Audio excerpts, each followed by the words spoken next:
Bismillah.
Assalamualaikum warahmatullahi wabarakatuh.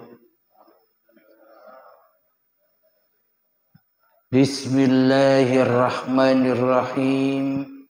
Ashhadu an la ilaha illallah wa ashhadu anna Muhammadar Rasulullah.